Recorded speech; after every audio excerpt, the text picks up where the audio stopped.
Hello and welcome everyone who's just joining. Let's see, we've got Nate, Margaret, Michael, Carol, Glenn. Hello. Good evening, everybody.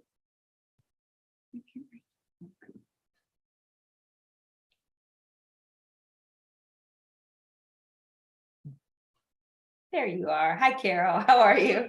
Hi, Linda. I'm good. How about you today? I'm doing very good. Good. Coming off of a very nice weekend.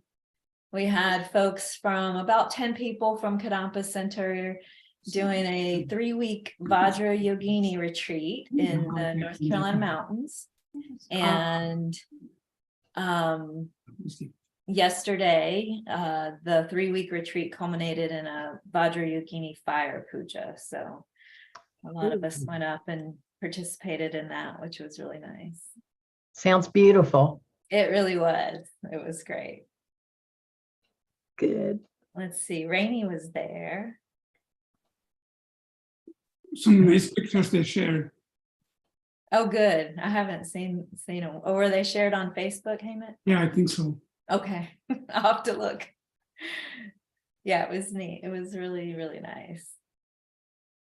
Beautiful. Hi, Elaine. Hi, I'm sorry, I was on mute. No, that's okay. I wanted to ask you, I don't know what's going on with the email, but I will make sure I add your name and email address. And I did finally get the link. Okay, good. Maybe because I did it last night, which was Sunday, so I don't know if it had the weekend off. I don't know. Let's hope not. I don't know. It should generate it automatically, but who knows? So when you registered last night, you immediately got an email?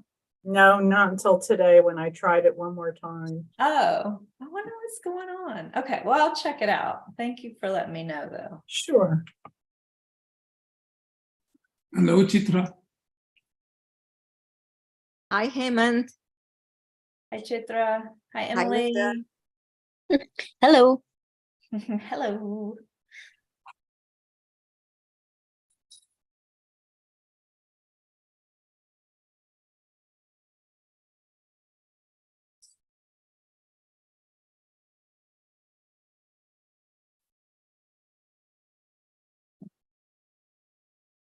And hello, everyone on YouTube.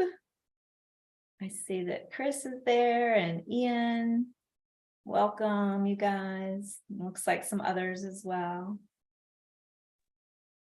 We'll get started in about 1 or 2 more minutes.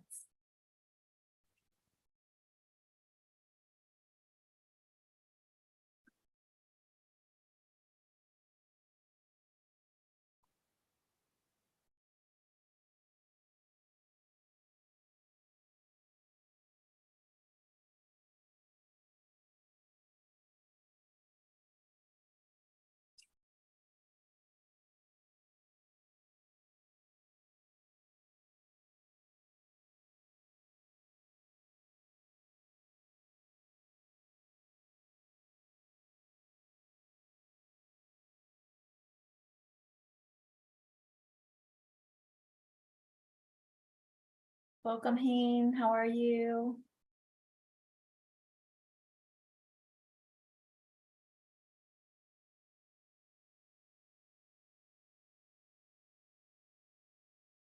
All right, Heyman, whenever you're ready. I don't have any announcements, so you can go ahead and start whenever you're ready. Okay. So first of all, hello, everyone, and good evening. That's applicable. If you're somewhere else, maybe good afternoon, good evening, good night. But anyways, welcome to class number 4. And to start with, very traditional to do prostrations. Again, so if you're sitting in a chair, just do your prostration sitting there. If you're on the floor, you want to do full prostration, please go ahead and feel free. So let's do 3 prostrations, okay? Om Namo Manjushriye, Namo Sushriye, Namo Uttamaashriye Soha. Om Namo Sushriye, Om Manjushriye, Namo Sushriye, Namo Uttamaashriye Soha. Om Namo Manjushriye, Namo Sushriye, Namo Uttamaashriye Soha. Wonderful. All right. So we'll do a brief calm abiding meditation with your breath as we typically do. So just make sure your back is straight. Your legs are crossed if you're sitting on the floor, or your feet on the ground if you're sitting in a chair. Your arms are relaxed, open. However, your hands, right hand is over your left hand and your thumbs are touching. And it's about 1 or 2 fingers below your navel. Just let them sit there nicely and relaxed. Your jaw and mouth are relaxed. Your head is tilted. And with your jaw and mouth, your tongue is behind the top of the teeth, the top teeth, right behind, on the palate. And your eyes are slightly open. Okay? And just relax, scan your body, make sure you're comfortable.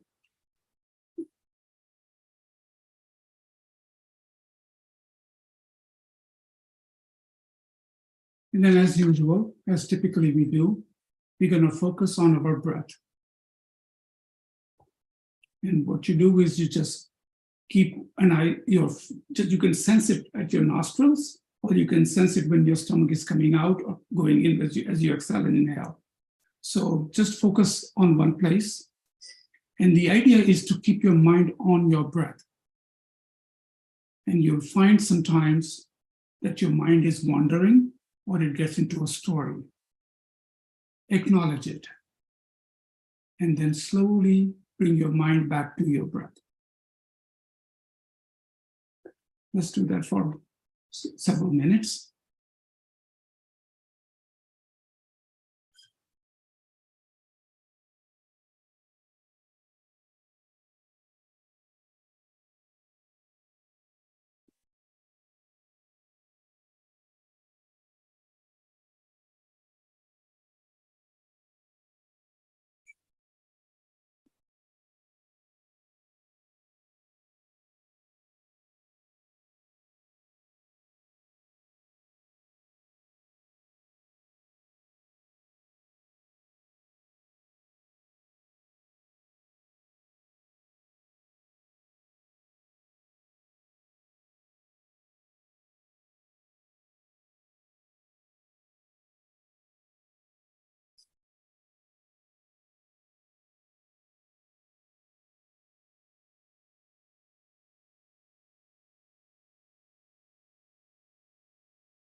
Now, with a calmer state of mind, let's set our motivation.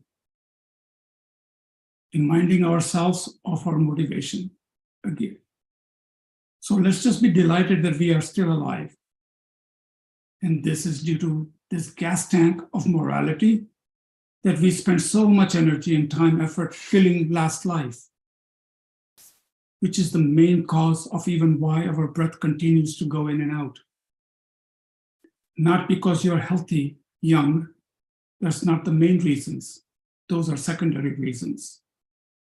The main reason is past morality. And the main cause of having our life and a wish to practice a spiritual path is from an incredible practice in the past. Such as many aspirations, many wishes, a strong understanding of morality, of benefiting others. And this is why we are sitting here right now, thinking of karma, about life, about helping others. So how amazing.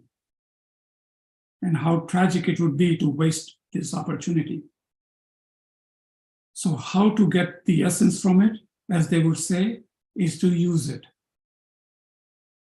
To express our reliance upon Buddha, Dharma, and Sangha. And our wish to use this life to achieve enlightenment. Which means, so I can become Buddha.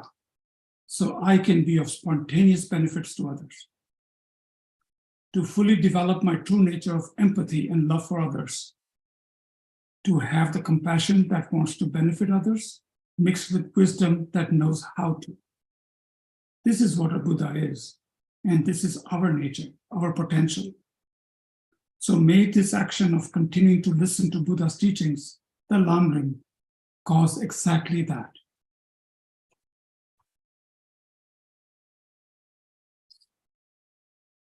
Thank you.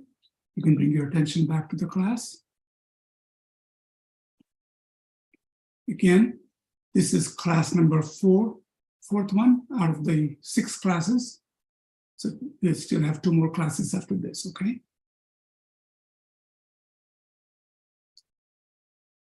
Okay. I'm going to do something a little different because we're going to go to karma first, just to finish it off completely, and then just quickly go through the previous classes in very short form, okay? So we want to move forward, so I just want to do that. So anyways, first thing is we're going to talk about the 10 non-virtuous actions of body, speech, and mind. So before we even start doing this, I again want you to focus back about your mind. Remember, the mind is non-physical. It is a continuous stream of consciousness. So when we say, let's talk about 10 non-virtuous actions of body, speech, and mind, what we are saying is this is what you want to avoid if you want happiness, right? What you're trying to do is putting those seeds in your mind stream. That's the point of karma anyways. And what is karma? It's action and reaction. It's a law. It's very organic. It's not somebody just made it up. That's how it is, okay? And then we'll go through very quickly of some of the topics we covered. So having that base in your mind, you're really starting to practice when you can go and think about the 10 non-virtuous actions. Why this is a practice? Because we kind of have some of it going on in our mind right now, either by body, speech, or mind. And so we want to avoid that. If you want future happiness, then these are the things we need to avoid. So you are actually now fine to go back to your mind and think about, do I like to steal? Do I have anger? Do I speak harshly? Do I gossip a lot? Okay, maybe I should, if I want happiness, I need to avoid that. So you're putting those seeds, you're changing your mind to positive, if it is applicable, of course, right? So this is where the practice starts, okay?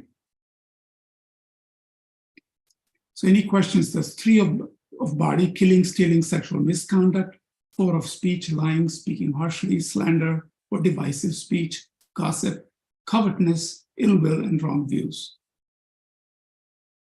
And again, I want to remind you, there's a whole module dedicated to karma. So if your mind is going to have some questions come up when you start to really contemplate it, make sure you jot them down.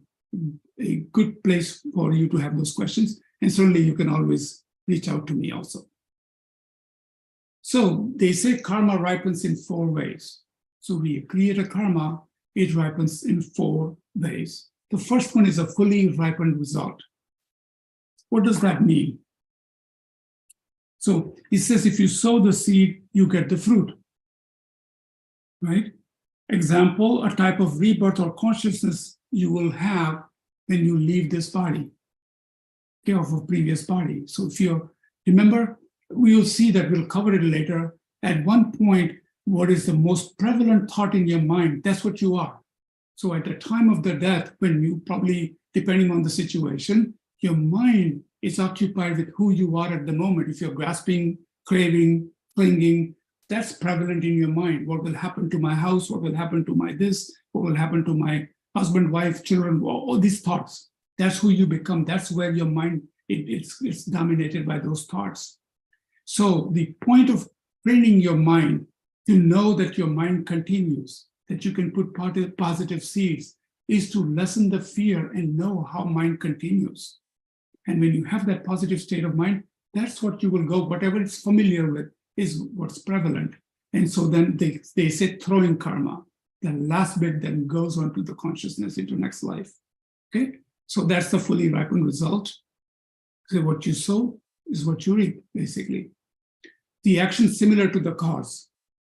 Okay, so these are words and thoughts and actions we do in one life are due to the habit having done them in the past. Okay, so think about it. Have you noticed some people, even children sometimes, just angry from childhood, just angry face, and some people are just that way. And that's because they've practiced those anger, being angry last life is part of their tendency that continues. And that's a good example of that. Okay, and think about it, and if you think about it, and the energy actually expands. When you do something, the energy expands, just like for one lie, how many lies do you have to say to protect that one lie? It just goes on and on and on, right? You almost lose your own story. So it's like that, okay? In the action, similar to the cause, we already talked about that. And so then the next one is the experience similar to the cause. So think about it. Have you been in a meeting or in a gathering where you say something and people just don't listen to you? Okay, your words are not important. Same thing spoken by somebody else and says, aha, great idea. And you think like, I just said that. It's again, these are things that other people, so this is experience similar to the cause. So in last life, if you've disrespected people or you've said too many lies, then the experience in this life is you don't get respect, people lie to you. Okay, and the environmental karma are sometimes called like a community karma. So if you have a certain nature of polluting, or you could be born in a place where there are a lot of earthquakes, a lot of wars. Just think about places right now on this earth. You could be right now in Sudan or Middle East, right? Or in Ukraine. And look at those conditions. So that's called environmental karma, okay? So when you create a lot of negative thoughts, and then that will cause suffering. Positive thoughts will bring happiness, okay? Buddha says, negative actions ripen as suffering, positive actions ripen as happiness. It is not a punishment, it is not a reward. It is very logic, it is like a science, it's not random, according to Buddha. This is simply that. Okay, so there is no guilt involved in this. You simply regret and practice not to do it, or work towards going towards the positive thoughts. Okay. Okay, then we talked about 4 conditions to bring a fully ripened result. Again, this is pretty clean cut, black and white here. However, this is a complex topic, and certainly there are lots of things going on in the background for it to happen. But in case of a simple thing like your intention is important, right? If you think about an engaged mind. So we talked about that killing of the ant, right? For example, was a simple thing. The ant is there, so there's an object. There's an intention that I want to kill the ant, right? And then the action of killing the ant, and the result is the ant died. So all these 4 things have to be in place for a karma to actually fully work, okay? To initiate a karmic action. On the other hand, there's other things like you inadvertently sit on an ant. You didn't mean to, you did not have intention. You didn't even know the ant was there. Then there is no karma created. We breathe bacteria all the time. It's not intentional. You don't go walking around thinking I'm gonna just kill this bacteria all day long, right? So that's unintentional, okay? This is again, just very simplistically put. It gives you a general idea of what it is about, okay? Main factor, again, is something to think about: habits. We have a habit, I don't know of some example of killing a mosquito. Okay? We automatically, so spontaneous, right? Boom. Or think about people who are just programmed to go fishing, and those fish that are programmed to come and line up, to be hooked up. These are just tendencies, right? But as a human, we can change those habits. You have to just take a pause. Whenever something comes up like an anger, for example, in your mind, without reacting right away, without being retributive right away, just think for a second, is it necessary? Keshala always says, if one person is angry, now a second person gets angry, now you have two crazy people, right? So it's something I think about sometimes, like it's funny, but it's true. We just react. Somebody punches you, the next reaction is I want to punch him back, right? So we got to watch our mind. Okay, so habits, they're spontaneous. We need to think about it, and it blinds us.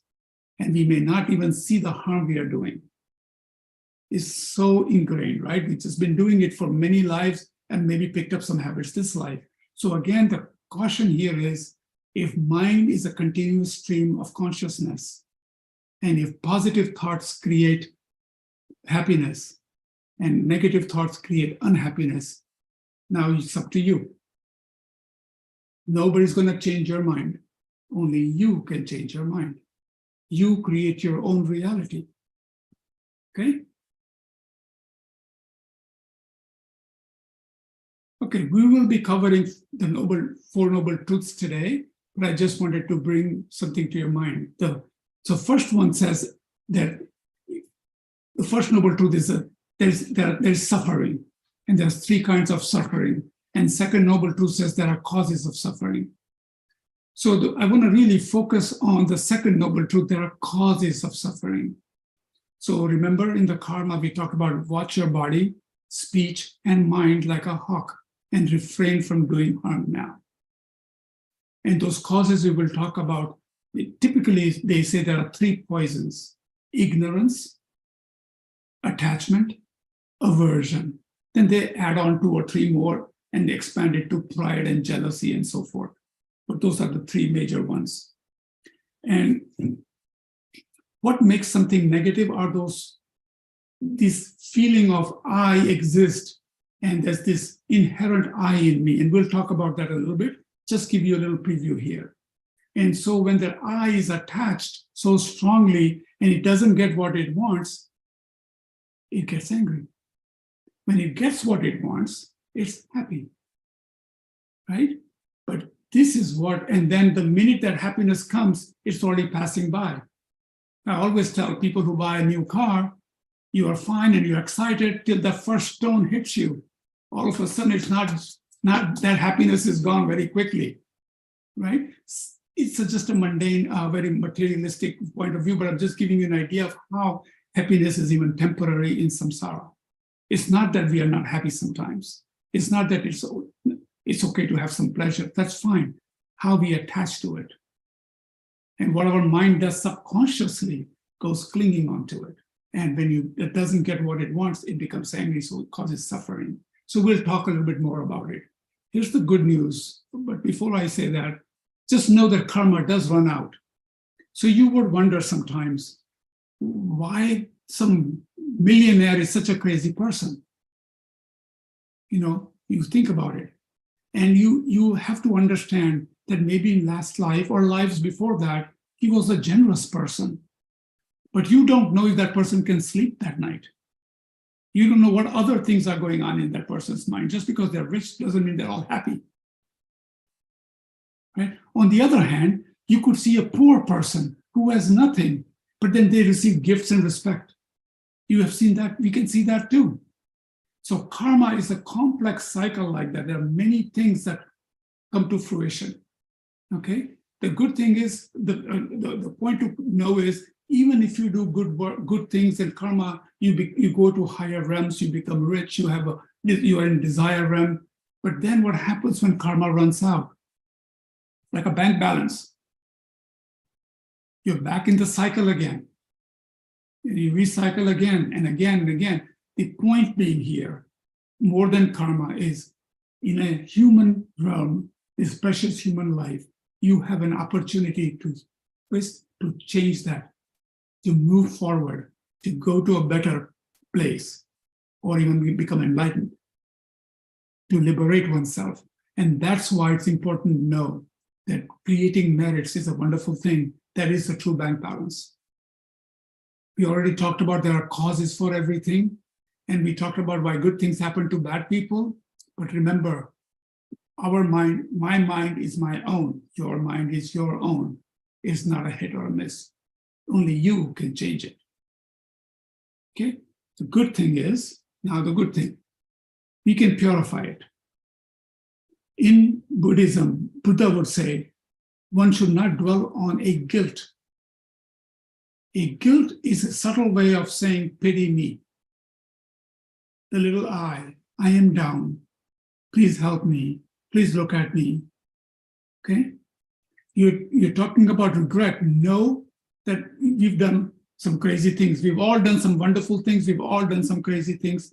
But the point is, you're going to work on your mind, regret what you've done, think about things we've done, and recognize it's wrong, and I'm going to do something about it.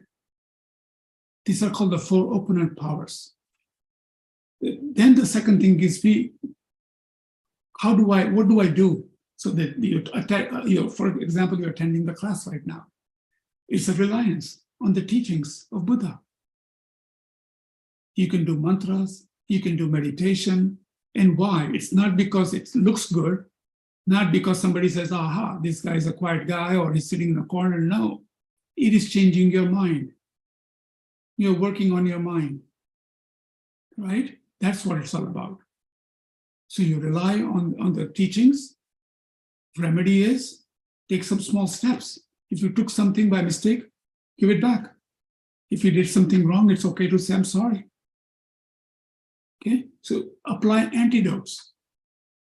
If it's anger comes up, maybe you show love and compassion somewhere.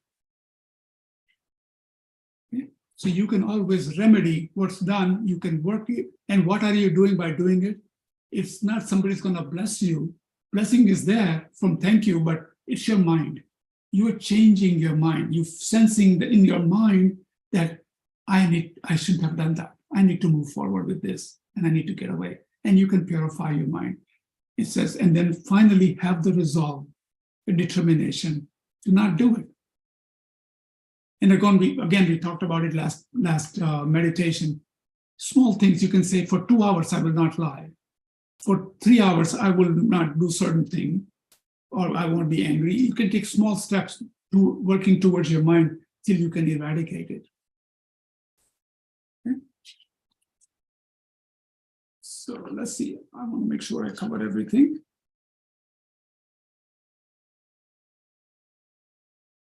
So anyways, karma is, I like to make a little quote here. It's like your garden. You know what seeds to plant. You can predict what fruits you want. The very wishing of those fruits determine the choice of your seeds. Okay? So you choose the seeds that you want to put in your mind. And then we went through meditation. You saw this visualization, right? And I thought it was important, though we covered it. I'll go through it very quickly. The words are very important.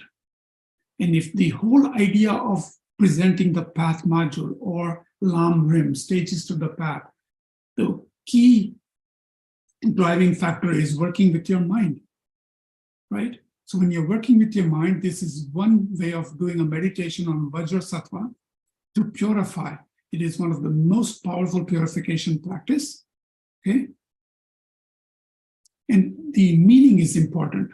So we can say, there's a 100-syllable mantra om Vajrasattva samaya manupalaya Vajrasattva teno pratita tido me bhava sutokayo me bhava supokayo me bhava anurakto me bhava sarva siddhi me prayacha sarva karma sucha me chittam shriyam kurum hum ha ha ha ho bhagwan mame nucha yaman mahasattva I forgot already ha ha ha ha ho Vajrasattva mahasattva.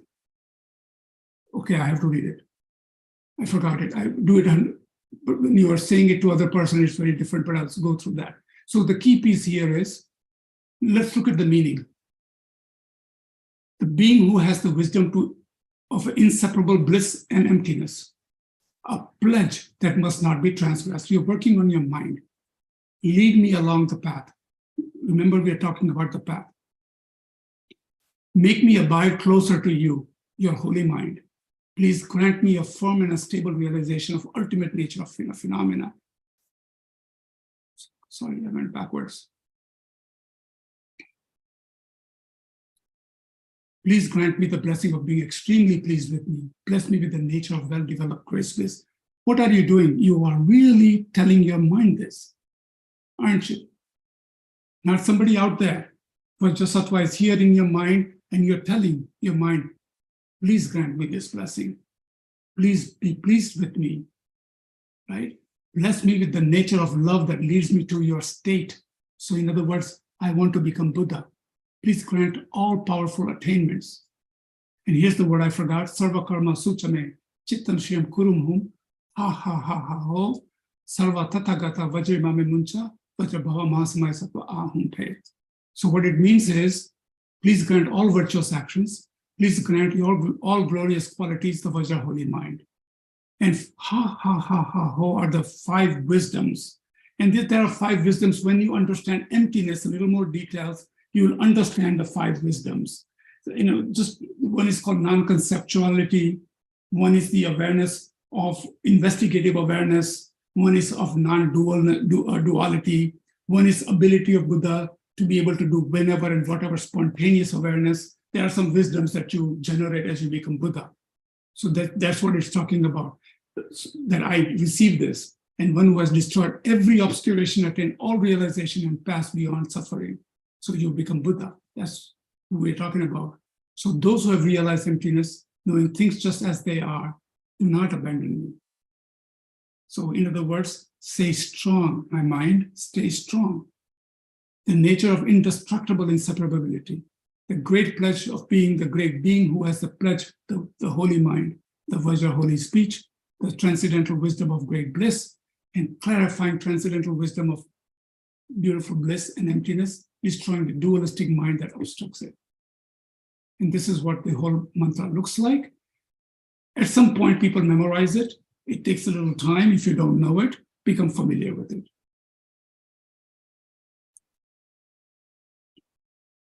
From Nick Rybush.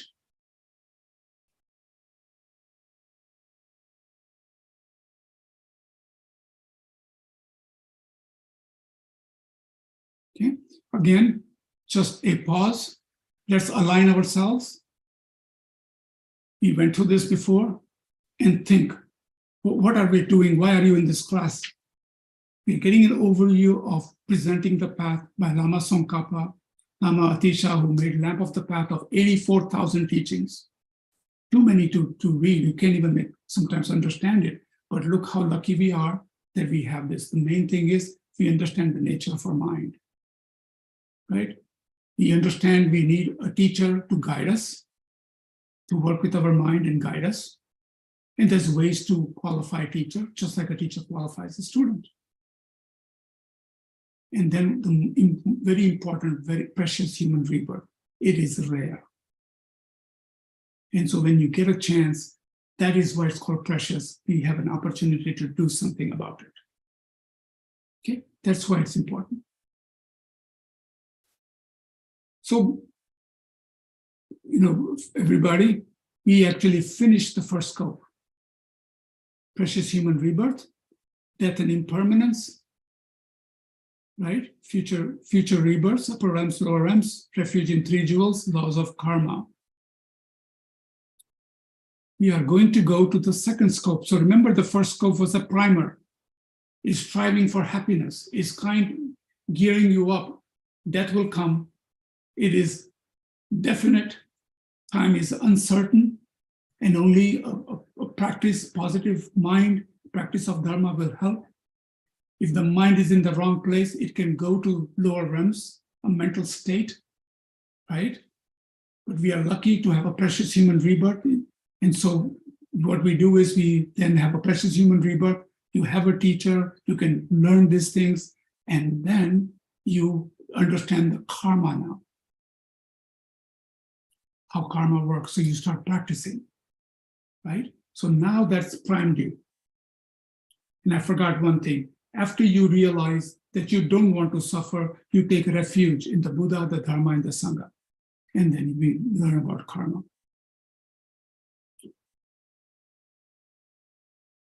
Okay, today's topic. So we're going to just quickly go through 4 noble truths, main causes of suffering and delusions. 12 links of interdependent origination, some definitions, basic intro to emptiness, understand the concept of ignorance, meditation on renunciation, and then we'll end the session today. Okay. Okay, so when Buddha, Shakyamuni Buddha, once he was enlightened, for a few days he walked around. He was contemplating, how am I going to teach everybody what I have just realized? Anyways, he walks to the place called Sarnath, which is in Northeast India, and he finds the 5 mendicants, or like saintly people, or people who wander, like monks, who had left him. Eventually, he meets up with them and they see there's something different about Shakyamuni. And they sit down to listen to him. The first teaching, called the first turning of the wheel, he talked about the 4 noble truths. And he said that there is suffering. Okay, you can even say complications in life. You can say dissatisfaction in life. The Sanskrit word or the Pali word is dukkha. Okay, so he said there is dukkha. And you can see sickness, old age, death, rebirth, and karma. Okay, that's what in samsara, you're going to have this. There are causes of suffering. It has a cause. He found out there are 6 root causes and afflictions. And I told you the 3 main poisons, right? The first one was ignorance. The second one was attachment. The third one was aversion. And then they've added other things like pride, doubt, wrong view. Then he says, suffering can be ended. Because afflictive emotions and disturbances are not inherent part of the mind, they can be removed. So remember, your mind is not your brain. It's not physical. It is changing, right? It's always changing. It's moving on. The minute it comes in, it's already moving. If you remember from the classes on contemplation of the mind, right? So it can be changed. We already talked about, if you put the seeds, you will receive that fruit. So you can put positive things in it. So there is the way to end it. And then Buddha shows the path. We have the Lambrin. We have Buddha's teachings. Okay? And then I'd like to mention that there are 3 scopes. The key pieces out of all of this, if you were to take the juices out, the first 2 scopes cover 3 principal aspects. And we'll talk about renunciation, wisdom of emptiness, and bodhicitta. We'll talk a little bit more about it in a minute, okay? So, as you would know, Buddha likes to be precise, and Tibetan monks are even more precise, right? I think sometimes, I'm just kidding. But they are very particular. So when we say suffering, what are we talking about? So they say there's one called suffering of suffering. Okay, also known as suffering of pain. This is the one we are familiar with, the pain of birth and old age and sickness and death, as Buddha described it. Then the suffering of change. This one is a really interesting one. What we sometimes call as happiness, it's temporary happiness. Some simple examples would be you sit in a sun, you get hot, and you want to go to the cold. Then you get cold, you run back to the sun. Right? Each one gives you happiness temporarily, but then it gets too much. We gave you an example of a car that gets dinged. Now that happiness is gone. Now move on to something else. And don't we find ourselves hopping onto pleasures, looking for pleasures, only to find out they don't last? So they would say that there's a transitory nature that turns into suffering at a later stage. Okay? And you can go much deeper into this. And those pleasures can give you attachment and clinging and craving, and then you don't get it, and now you're really bent out of shape. And then all pervasive suffering. Okay, this is the type of suffering we are most likely not to recognize it. But for example, anxiety, little insecurities, right? That we carry in, internalize it a little deeper. That's all pervasive suffering. So there are three kinds of suffering.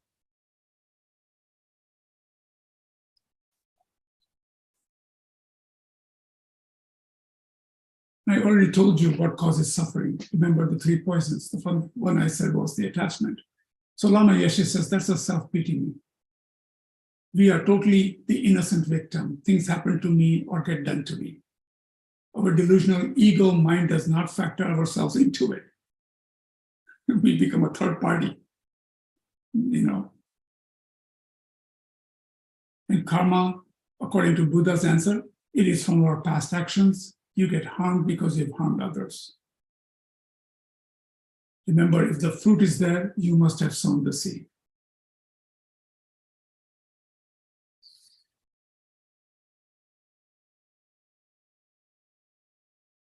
Okay.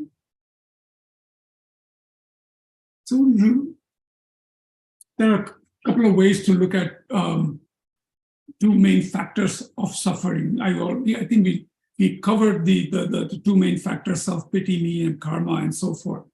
And so let me move forward with this a little bit. So I would say the two levels of practice to start with is your body and speech first. Remember I told you how Venerable Robina says, keep your hands to yourself and zip your lip. At least you can do that. When you are in front of somebody, watch what you do with your body to them. Harming others is not a good thing. And think about, before you speak, pause. So zip your lip, unless it's important. If it's gossip, harsh, divisive, right? You don't want to do those. We learned that in the 10 non-virtuous actions, right? Body, speech, and mind. And so that's the key piece. And then when you're alone, you're working with your mind, right? So that's when you practice your mind. So it's like you become your own therapist. You analyze things that are going wrong with your mind, things that you observe, and you try to make a change. Remember, sensory consciousness has very limited capacity. So we make, what we do is we make our body the boss, right? But it's all in the mind. You know, we look at things and we exaggerate things. Even if you look at, you put 15 people in a room and you show them a flower or a painting, they'll have probably 15 different interpretations. Correct? Why? Because we've created some stories in our mind. We know what we like, what we don't like, smells we like, colors we like, what we don't like. It's been labeled time and time and time again, and we fed that habit. So when we see something, we like it, we don't like it. Somewhere you can see people who like spicy food and don't like spicy food, right? You see that all the time. So it's just about remembering how habits create this kind of thinking. So the workshop is in the mind. Okay? And like Lama Yeshe would say, we're really all insane. It's just a question of the degree. And the ignorance and ego grasping is the root delusion.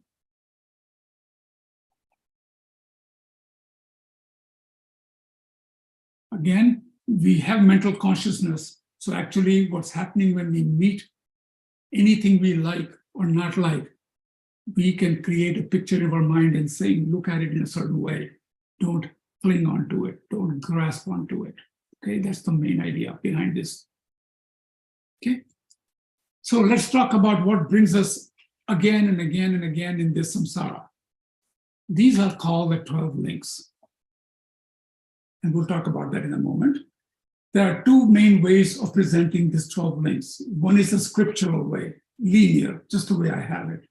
The other one is the experiential way, which explains them in terms of how they're experienced by individuals or continuum of lifetimes.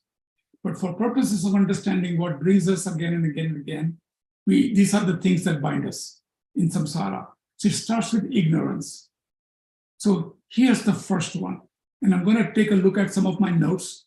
so that I can explain this in a proper way. The very source of all troubles is wrong perception or ideation. We are always looking to some kind of an I, some sort of egocentric thought or attitude. Everything we do is based on wrong conception of the nature of self. This is the basis on which rest the worldly thoughts, which creates samsara. This ignorance creates all attachment to I. Ignorance is not just lack of understanding how everything actually exists, but not seeing that which exists or the way things exist. And there are two kinds of ignorance: ignorance of karma and ignorance of ultimate truth. Is the fundamental delusion from which all things spring, ignorance. So let me talk about that a little bit. We can go into deep, into emptiness, which I have a tendency to, so I'm gonna make it short, but we don't see things the way they exist. And we also know that we carry this I, inherent I in us. Just think for a moment, where is that I?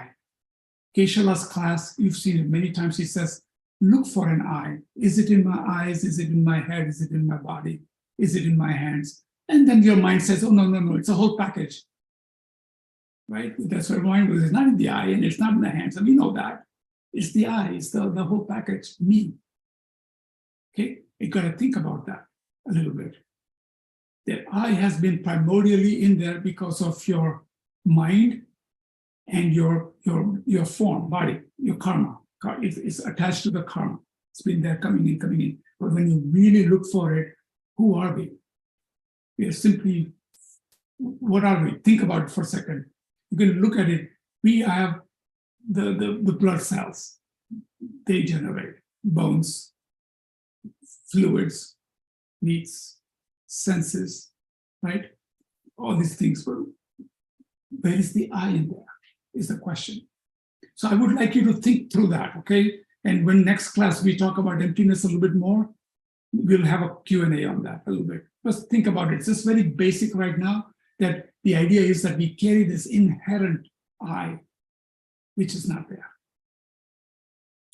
That doesn't mean you do not exist. This is a fine line. There is subtle you, there is you, but we exaggerate this I in it. And that's what carries a lot of these problems. And that's what it's saying. So let's talk a little bit further. So then there's a compositional action or mental formations. These are distorted actions of body, speech, and mind arise from ignorance. Okay? So the moment after we create a distorted karma, the action itself has passed and gone, but it leaves some sort of a stream of consciousness, imprint that remains until it manifests in future favorable or unfavorable condition. So think through that a little bit. Once your mind generates a story, it creates some sort of an attachment to something, it's clinging onto something. Now you put a seed in your mind that stays with you. It could be favorable or it could be unfavorable. And that's what carries on in your mind stream. So that's called, from ignorance, you get to the compositional actions. And then that's when you go to consciousness. Now you have the seed in your mind, that's consciousness. And then that creates grasping. I like this. I really want it.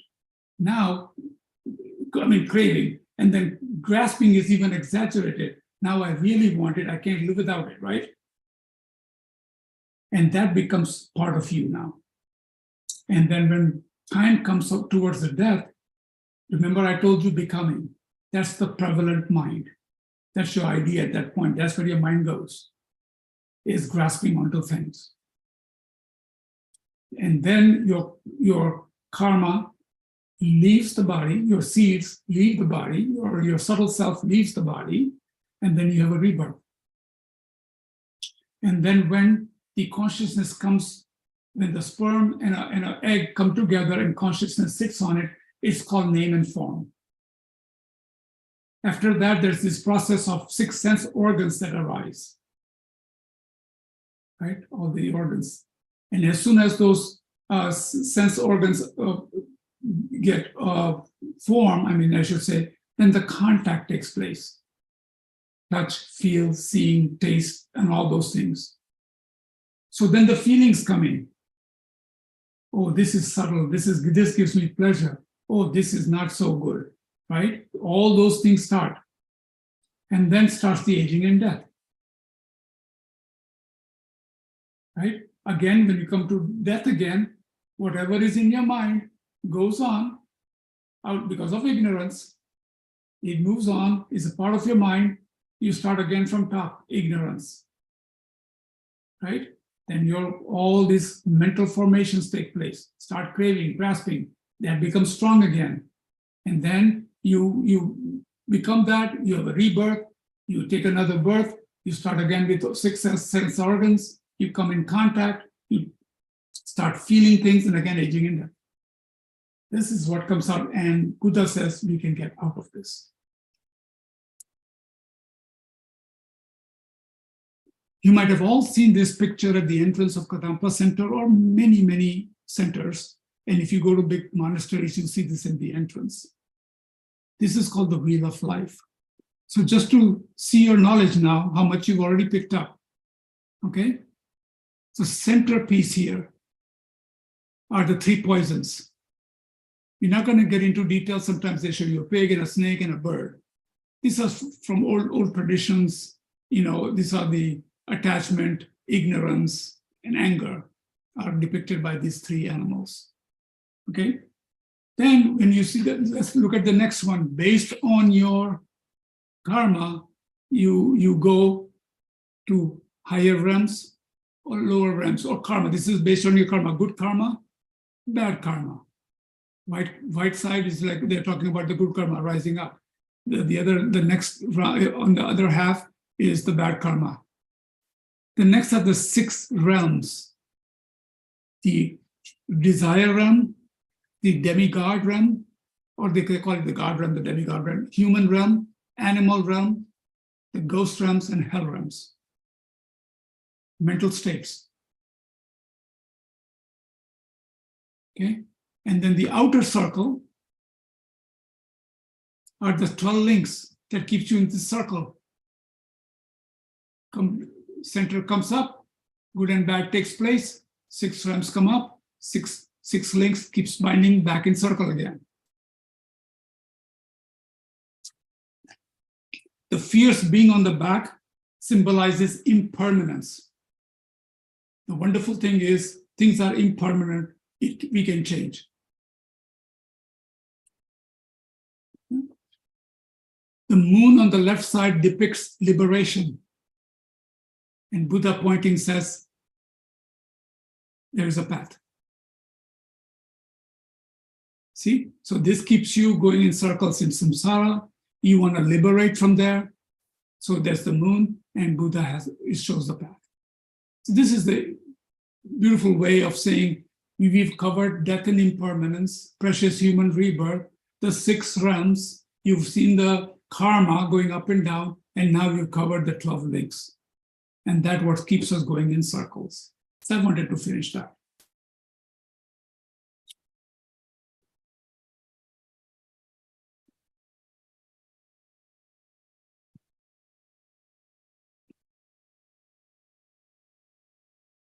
Okay, time to review some definitions.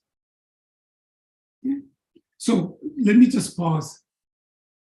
Does it make sense? I just want to, just a general, is it making sense? Are you seeing the steps and the stages and how the 3 contemplation, the lower scope is priming you to striving for happiness. The second scope is teaching you, I need to get out of this samsara. I need to liberate. You can see how the path is laid out, right? At least the overview. So if anyone does have a question or a comment, feel free to unmute or wave. If you are on YouTube, you can put it in the chat. And Heyman, we do have one student who says, I'm new at this, but have a basic idea of what you're saying. Okay, wonderful. Wonderful. Remember, the whole module is on presenting the path. We are not diving deep into every topic in detail. Plenty of books and teachers, and there are modules we will cover at, the other teachers teaching you karma, spiritual teacher. You're going to go through a lot of these modules. And then we also have emptiness at the end of the modules, towards the end. So you really deep dive into it. But this kind of gives you how things are organized and how you progress through stages and where do you practice and what will come to your mind, and some good things out there. We always talk about suffering, but then you also find out the qualities of the Buddha. You find out how you can change your mind. And what am I practicing? You're practicing to make your next life happy or change the current state of life. And the idea is you are putting in positive seeds and changing the bad and purifying the bad ones. And these are the step at a time. It's just giving you some insight into how it has been organized. So let's talk about definitions a little bit. Again, I think we've covered this before, but just let's at least take a top one. Samsara is a Sanskrit word. All that means is beginningless, reoccurring cycle of death and rebirth under the control of delusion, and karma fraught with suffering. Right? You saw the circle. You saw what happens when people keep coming back and back and back because that's what's put in their mind. That's what we do, craving, grasping, becoming, and then death occurs. And you're born again with those seeds coming to fruition. And the root of the samsara starts with ignorance, not knowing how things exist, not knowing who we are, that self-existent, exaggerated I. We don't see phenomena the way it is. Okay, and that's what ignorance is all about.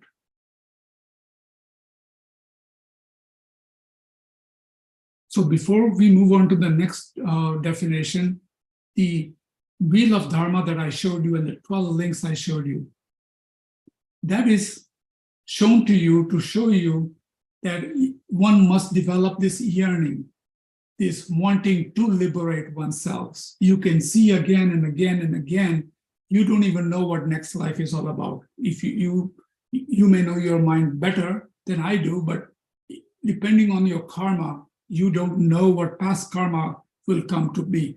The whole idea is you can liberate from that. You can be free of that, and you can change that to make it even you can bring happiness for yourself.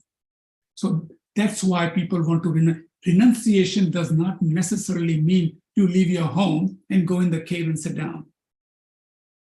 You have a job, you have family, you continue. It's the way you approach things, the way you grasp and crave, the way you manage your anger, the way you manage your 10 non-virtuous actions and turn them into virtuous actions, right? The way you purify, the way you pause and think before you do. So kind of put that in perspective. So you just being a good person with a good mind, you're already taking steps, and you are in a human form because of your past good karma. So this is even a better opportunity to move forward, right, in the journey. So that's the main point of renunciation. It's the first principal aspect of the path. We covered this last time. Second refuge is the Dharma. Remember Buddha, Dharma, and Sangha. It really means that which holds or protects us from suffering, hence brings happiness and leads us towards liberation and enlightenment. And meditation is becoming familiar with. You're working with your mind. You can be calm abiding meditation, placement meditation with an object, or analytical meditation. You're analyzing something that comes to your way, you have a question. You analyze it till it resolves for you. Right? You need to really take a look at it. Why this keeps on coming up? I have a doubt. So you work with your mind. Keshala says, analyze it. Don't take things for granted just because it said so. And shunyata is a Sanskrit word for the word, even the word emptiness is like suffering. It's an English word that means nothing. In English word, but it doesn't really mean that. It just basically says absence or lack of true existence in the way we think, this inherent existence. Remember, if you truly existed, then you would be static. Because we are able to change It's wonderful that we can change our mind. Another concept I want to introduce to you is dependent origination. Everything comes from something else. Let's take a simple example. A seed comes from a fruit. Then you plant the seed. Another tree, if causes and conditions are there, another tree comes up. It bears the fruit. Now, how many seeds are there? Then they go in there. Some will die, some will be nurtured. They grow up. But you can see, even the food on your plate, think about who made the plate, who designed it, how it came to you, who made the food, how was it packaged, how was it displayed, how the truck brought it, how the farmer sowed the seeds. You can go on and on and on and on, and you will find out everything is dependent origination. Okay? So to think that I exist permanently is not correct view. Things are changing. That's a wonderful thing, actually, that things are changing. That's why we can change our mind. Things are not static as you see it. The reason we sometimes see, and I'll talk to you about it with the next definition, there are two truths they talk about, conventional and ultimate. For purposes of understanding conventional, we all agree to some labels. We call this a laptop that I'm using. We call this an iPad. We call this a pen. This is a language that we've agreed conventionally to be able to communicate. But if you truly look at something honestly, and you say, does the pen exist on its own? Is it a plastic? Is it the ink? Is it the sponge? Where is the pen in this pen? It's simply a label, but it is functional. That sometimes gets people a little confused in the beginning, but think about it. If I were to bring a child from Africa and told him to go pick up an ice cream, he comes from a desert and completely famine-stricken areas, never seen an ice cream. If I told him, can you go get the ice cream from the refrigerator? He will be confused. He doesn't know refrigerator nor the ice cream. But you and I would understand that because it's conventionally, we've agreed we know what an ice cream looks like. We know what a refrigerator looks like. But a person who does not know, that label does not exist. Okay? Same way, absolute, ultimate truth is the understanding of ultimate nature of reality, that things are empty of true existence. Things come into play, but they are not permanent. Nothing is permanent. Nothing is existing from its own self. Pick anything in the world. We are all made up of atoms, molecules, nanoparticles. But we create a form, we give it a name, we label it, and we conventionally agree we'll call that a cup. We'll call this a mouse, we'll call it a pen. Nothing wrong. It functions that way. But when you really break it apart, there is no existing from its own side, a cup that just exists statically. Many cups out there. Which cup are you talking about? These are labels. So in emptiness, they go into much, much deeper, slowly and steadily. So the mind it fits into the mind's filter a little bit, it filters better. But just to give you some exposure to it. And then we talked about method and wisdom. We already covered basically the wisdom part of it, right? If you look at scope 1 and scope 2, till you want to liberate and understand the nature of reality a little bit more, that there is nothing inherently existing. Once you understand that and you can start to really work with it and start to see it, you have to work. It's not as easy as to read a book, somebody tells you and you get it. It's not like that. You really have to work through, you have to unpack so much stuff that's gone into thinking I, me, and that. So concrete, we make it so concrete that when you start to unravel it slowly and steadily, at some point you get glimpses of that and you start to understand what it really is talking about. And once you have that, you will see what they call wisdom of emptiness. And people who are arhats, who have not moved or not on a Mahayana path, you can liberate at this point in time, individual liberation. Okay, there's still some afflictions left, but you can liberate yourself. And so wisdom is liberation through understanding the concept of shunyata or emptiness. And method takes you to the third scope where we talk about, okay, well, I am here in this form. What is the method? And it talks about compassionate being, the emotion side of the things, compassionate, the bodhicitta, and the 6 ways, generosity and morality and such things that we can practice to become Buddha. Then you combine emptiness and the method. Now you are ready to, on your path to become a Buddha. Little confusing? Okay. I don't know how to make it a little easier than this, other than that.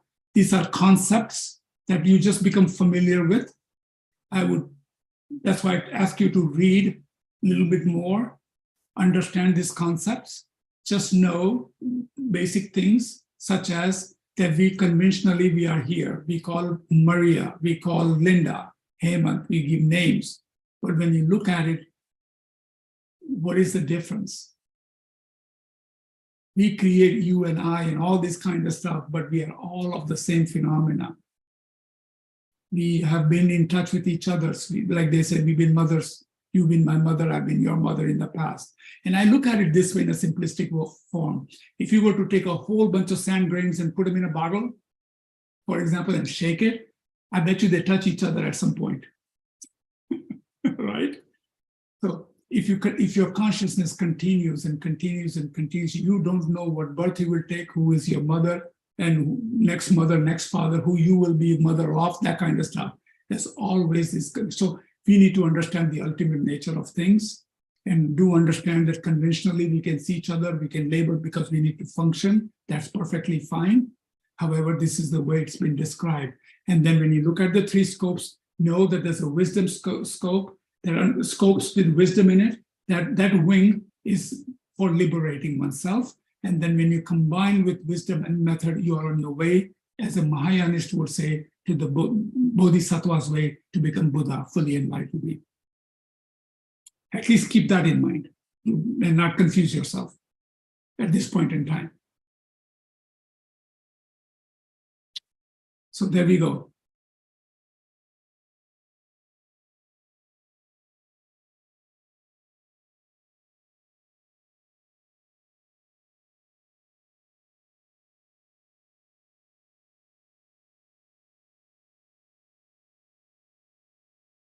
So this I comes from this continuum of karma, right? Basically body and mind and karma. That's why we have this. It's been going on for many, many, many eons, right? So it's very hard to get rid of it. It's not easy, but at least to have an understanding that it is not a truly an independent I, that's the first big step. Not even an atom of samsara or nirvana has any such thing as inherent existence.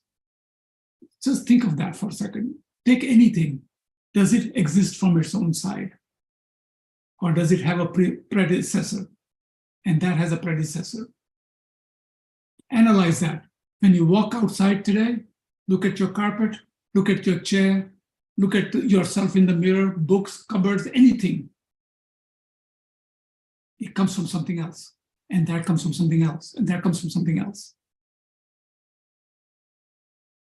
Yet there is no fraud in saying that all of these atoms are dependent arisings from cause and effect, right? Put a seed, put water, give sunlight, tree comes out. Tree has seeds, then it falls, it continues, it goes on and on and on. Please bless me so that I may realize Nagarjuna's great view of the non-contradictory, mutually beneficial functions of the 2 levels of truth. Okay, so that does that for today. Second scope. I hope I did not confuse, that is not my intention.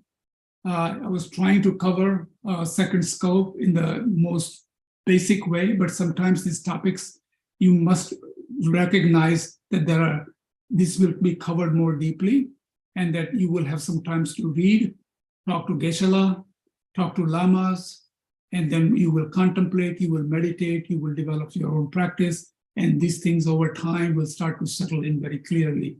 But I hope at least some parts of this, how karma, death and impermanence, refuge, and some of these things are beginning to, you can see the path now. So let's do a meditation on renunciation. Now that we have completed the second scope, okay, we're gonna do a little understanding of that.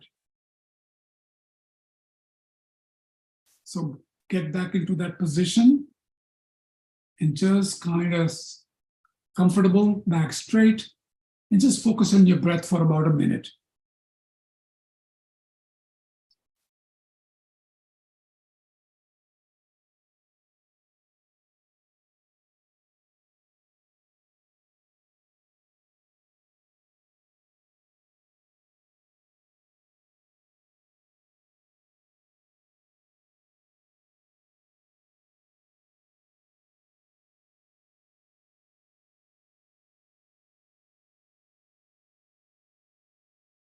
Again, if you find yourself distracted or wandering, just calmly acknowledge it and bring it back to your breath.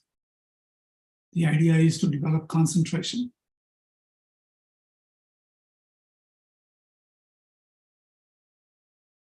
And so let's set the motivation for this meditation. So create an altruistic motivation for this meditation session. And say, without developing a fully renounced mind, there is no way at all to escape from ocean of cyclic existence and thus to reach full enlightenment. We have been fumbling around cyclic existence since beginningless time, suffering horribly and unable to free ourselves, much less others. The fully renounced mind is the foundation of the path to liberation from samsara and enlightenment. It is essential to achieving these states. So think that you are meditating not just for your own well-being or the peace of mind or good reputation, but you're taking the time now to meditate and develop a fully renounced mind to reach a state of enlightenment where you can be most skillfully benefit all beings.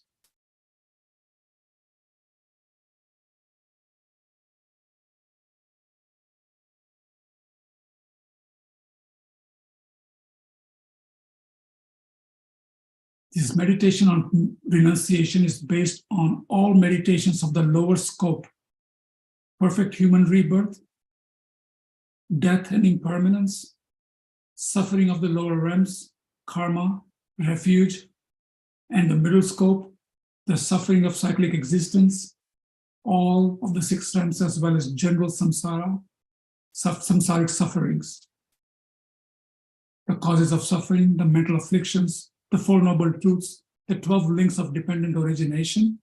The fully renounced mind is the mind that rejects or gives up not only suffering itself, but more importantly, the causes of suffering, non-virtuous actions of karma and the mental afflictions. To achieve a fully renounced mind, we must understand cyclic existence thoroughly.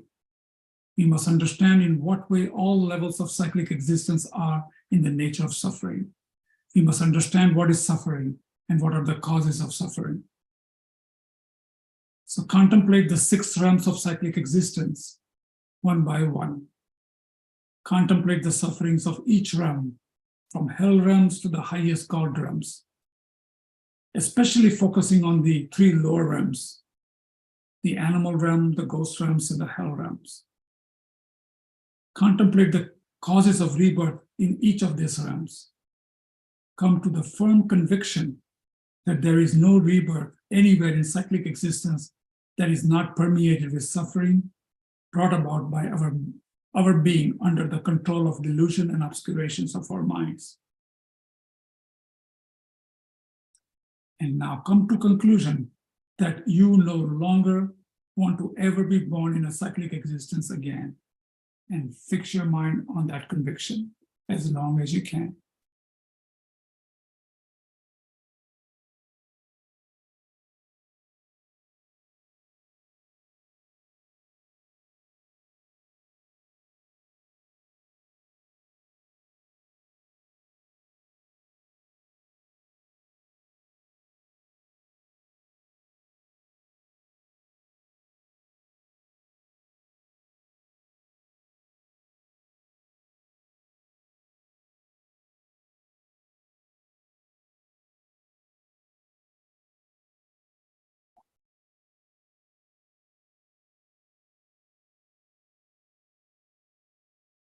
So now you can contemplate the different types of suffering, the 3 types we talked about in this class today, the suffering, the changeable suffering, and pervasive suffering, and come to a final and firm conclusion that all experience, all existence that is under the sway of karma and the delusions is in the nature of suffering.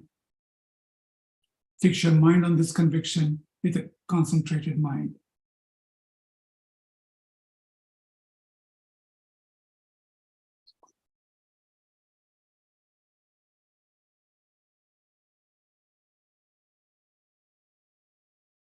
Now contemplate on the different mental afflictions one by one, especially the 6 root delusions: attachment, hatred, ignorance, pride, jealousy, doubt.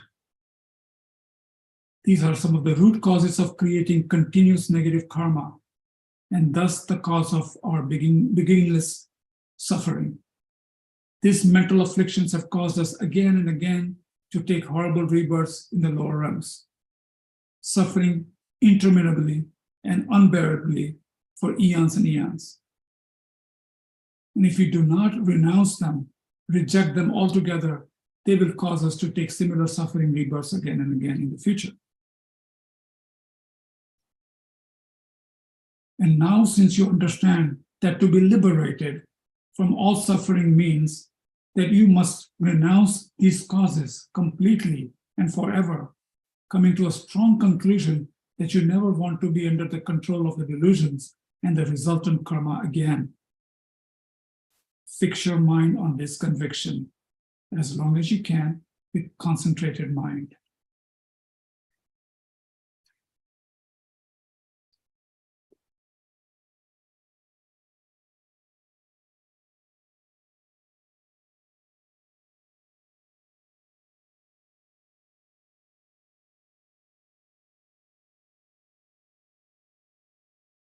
Having genuinely generated this thought within you now, stop all thinking processes. Simply remain concentrated on this determination with single pointed focus, allowing it to absorb into the deeper levels of your mind.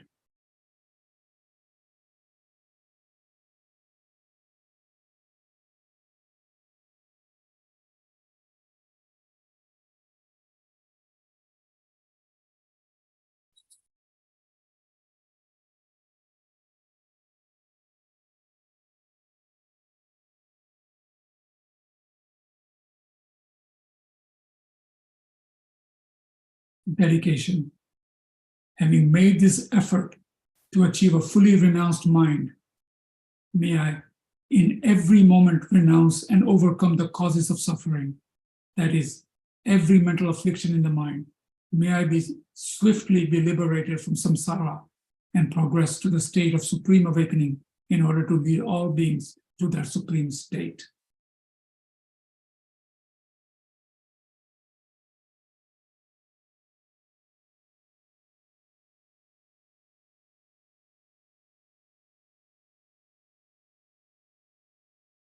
Thank you. You may bring your attention back.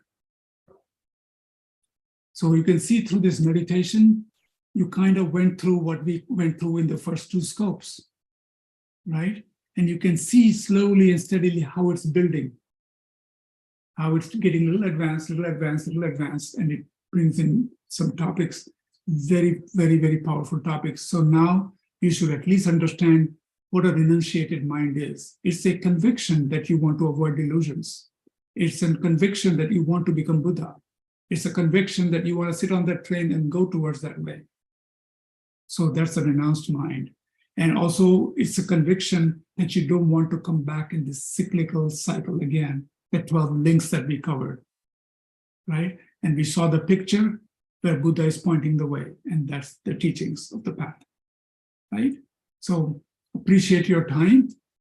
Just a quick note, please continue to read.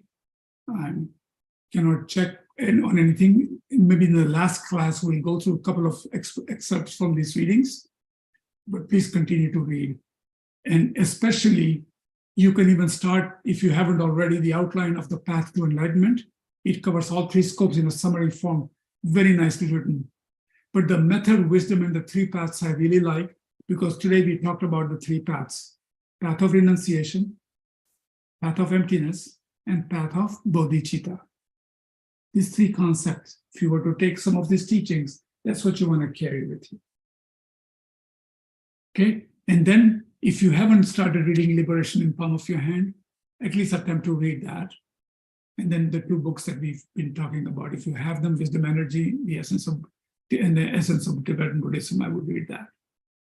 Next class, we will cover the third scope: equanimity, emptiness, bodhicitta, six perfections, and meditation. So emptiness we kind of covered because you need emptiness for the first two scopes, but you need to function along with these other things that we'll talk about in the third scope and emptiness together. You are on the bodhisattva path.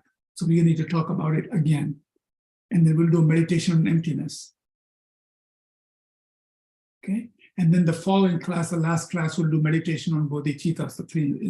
The three principal aspects would have been covered. So I'd just like to make a quick dedication. So don't worry about even meditate, just listen. Having made an effort today to achieve a fully renounced mind, may I, in every moment, renounce and overcome the cause of suffering, that is every mental affliction in my mind. May I be swiftly be liberated from samsara and progress to the state of supreme awakening in order to lead all beings to that supreme state. And that's it for the class today. I'll hang around if you have any questions. Thank you very much. Thank you, Hemant. Thank you, Hermit. Thank you, Linda. Thank you, everybody. Hi. Thank you. Thank you, David. Thanks, Hemant. Thanks, Linda. Hi, Hemant. It's Lisa. I have a question. Sure, Lisa. Okay. I hear a lot of the verbiage from its own side. Can you explain that a little bit more? I know it's in relation to emptiness or independent. Okay, so repeat your question one more time. The verbiage from its own side. Okay, so this is what it means: inherent existence. Okay, so take a look at it like I explained you, like a cup or a pen. Is it static? Does it exist from its own side? So think about this for a second. Is there any penness in this pen? It came because somebody made a plastic, somebody put a color yellow on this marker, somebody created the ink. It didn't just pop up by itself and it's there permanently. It had causes and conditions for it to come to be. So now it's a functional pen and it is already impermanent. So guess what? Ink will run out, plastic will break, it will go and wind up in somebody's garbage. It's moving. So inherent existence, like think about yourself. Do you exist inherently? Or do you come from mother and father? Your mind comes from before. Your blood cells are dying and changing every day. Your bones are replacing. Everything is in movement. It is dependent originations depending on something else. And based on cause and condition, it keeps on moving along, right? The phenomena is in that way. So when they say it does not exist from its own side, so the only way you can express that from my perspective is like you take a table. So where is the table? And you said, that's the table. Well, conventionally, you're right, because there is a table. I put a cup of coffee on it. You and I agree that that thing over there is a table. We'll call it a table. But does it exist on its own? So now find the table. Is it the four legs that are made of metal? Is it the glass on top of it? Is it the screws in it? What is the table? Then you say, oh, no, everything put together, we call it a table, correct? So we labeled it a table. But if you were to ask somebody who's never seen a table, right? Take somebody from Amazon tribe, who's never seen a table, and say, give me a table. Well, and if you say, give me a table, will they know what you're talking about?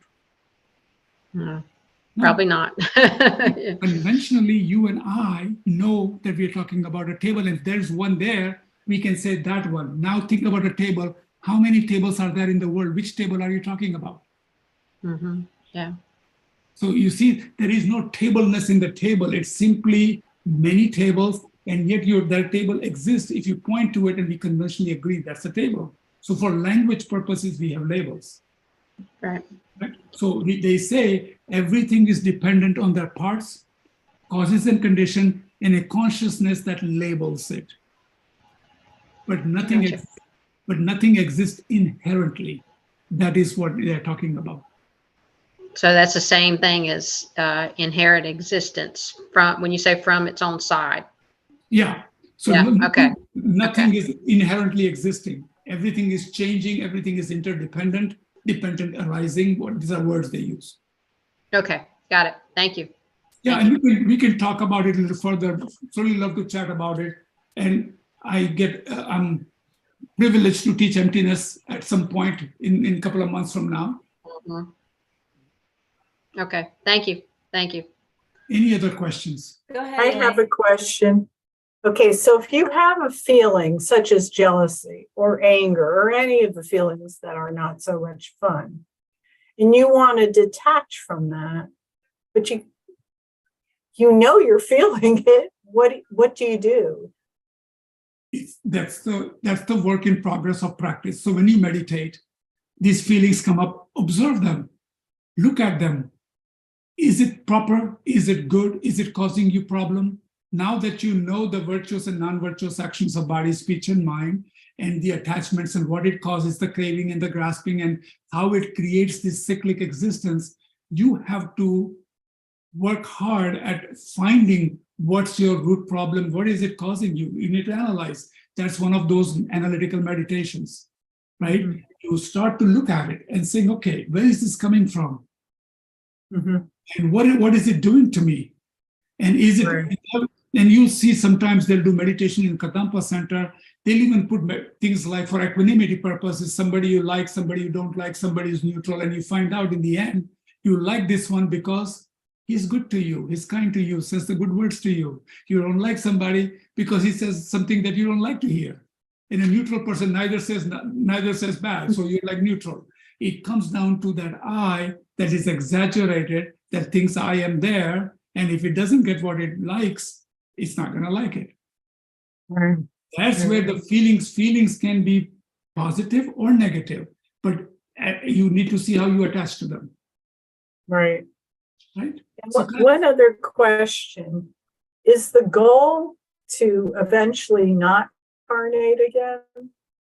To okay, so think do about it. whatever you do? Okay, this is not like a magic wand and you disappear type thing. You are in body. Your mind is what's creating your reality right now. And a liberated mind is a mind without having that partner, that workshop, that's noisy in there. Mhm. All right, the chatter in you. So when you are away from delusions and afflictions and can remove obstacles, the natural state of your mind is happiness, a liberated mind that does not have to now be mentally and taking this birth, sickness, age, and death. You are in a constant, remember the qualities of Buddha? Omniscient, knowing all, and omnipotent, being able to do whatever is required to benefit others. If Wow. that is your resume, that's the job you're applying for, then these obstacles and these delusions are causing us not to be liberated. Right. So our natural state is goodness, our mind, our consciousness, whatever it is. When we talked about mind, what we say, the potential to become Buddha. The mind is clear in its nature. Wow. See, fully aware. It is not your brain. It continues. So when you clear the mud away from the lake, all you see is the clear water. That's when you're We liberated. got a lot of mud. Well, we all carry it. And that is the practice. One should not be guilty, but we should start to slowly work towards removing. And that's why we have mantras. That's why we have pujas. That's why we do meditation. These are all tools to benefit one's mind so that you can progress towards happiness. Okay? Thank you so much. I enjoy this. Thank you. We have have a one very more good- question. This student is asking, you used a phrase, karma runs out. Can you speak to that a bit more? Right. So, we keep on creating karma. So you create some merits, you go to a little higher realms, better state of mind, but then you don't practice. You're not Buddha yet. You still carry afflictions and delusions. And then because you have those afflictions and attachments, you start the samsaric cycle again. You're not out of samsara. And if you remember the 12 links, right? When you are at a higher state of mind, you are in luxury, you're not doing your practice, you're not wanting to clear all obstacles and delusions from your mind. Life is doing good. You're happy, you're engaged in all the worldly matters, and you have everything you want. So you're not practicing. And what happens at some point, it starts again. When the karma runs out, in other words, when all the karmas you created, the fruit was you went to a better state of mind. And then with that state of mind, now that you're not practicing and you have all the luxuries of life, guess what happens? You start building those negative obstacles again, delusions again. So the karma runs out and you're back in that cycle, and you saw that wheel of chakra. Depending on what those delusions are, you can go south or you can go north, wherever you want to go. So the 12 links is very important to understand why we keep cycling in samsara. And that's why the karma runs out in that way. And Hema, I've heard the term, instead of runs out, karma, it's exhausted. Yes, yeah, you can use so that may be another term you might have heard before. Absolutely. The person who Yeah. asked the question. Right. Absolutely. The whole idea is precious human rebirth. You have opportunity to put your balance in order, keep putting merits in it, so you can continue to practice and keep the seeds going, that until you become Buddha, you want to keep practicing. And if that's the state of mind that is now in a habit, in that momentum, that's what it will want to do again and again and again. And you're already fantastically lucky to have this life and sitting here and listening to this, right? Or practicing. Okay. Anyone else? No? Okay. Well, thanks everyone. Thanks for your great questions. And we'll see you next week. Don't Thank Thank you, you. Ava. Thank Venerable you. Rabina is coming in May. I did forget to make that announcement. So mark your calendars, May 17th through the 21st. All right. Good night, everyone. Good Thank night. you. Good night. Bye.